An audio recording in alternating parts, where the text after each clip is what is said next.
അപ്പോഴേ basic concepts of object oriented പ്രോഗ്രാമിലെ ഒന്നാമത്തെ ആളാരാ? ഒബ്ജക്റ്റ് ആണ് കേട്ടോ. ഒബ്ജക്റ്റിനെ കുറിച്ച് പഠിക്കാം.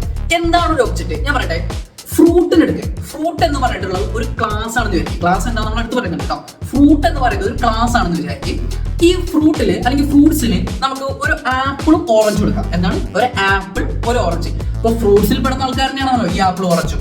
അങ്ങനെയാണെങ്കിൽ ഈ ആപ്പിളും ഓറഞ്ചും എന്താണ്? ഒബ്ജക്റ്റുകളാണ്. എന്താണ്? ആപ്പിളും ഓറഞ്ചും എന്താണ്? ഒബ്ജക്റ്റുകളാണ്.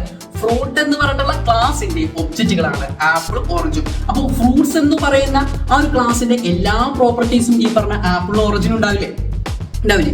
അങ്ങനെയാണെങ്കിൽ ഒബ്ജക്റ്റ് എന്താ? ഈ പറഞ്ഞ ഒബ്ജക്റ്റ് എന്ന് പറയുന്നത് object is an instance of class. ക്ലാസിന്റെ ഒരു ഇൻസ്റ്റൻസ് ആണ് എന്ത്? ഒബ്ജക്റ്റ്.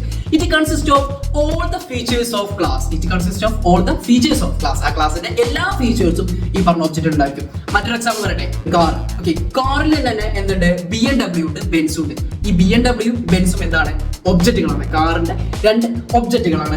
അപ്പോൾ ഈ പറഞ്ഞ രണ്ട് ഒബ്ജക്റ്റിനും ഈ ക്ലാസിന്റെ അതേ ഫീച്ചേഴ്സ് ഉണ്ട്. അതിൽ നിന്ന് എന്ത് ചെയ്താണ്? അതിന്റെ ഇൻസ്റ്റൻസ് ആണ്. ക്ലാസിന്റെ ഇൻസ്റ്റൻസ് ആണ് എന്ന് പറയുന്നത് ഒബ്ജക്റ്റ്. ക്ലിയർ ആണോ? ഒബ്ജക്റ്റ് എന്താണെന്ന് പഠിച്ചോ. ക്ലാസ് എന്താണെന്ന് നമുക്ക് അടുത്ത വീഡിയോയിൽ പറയാം.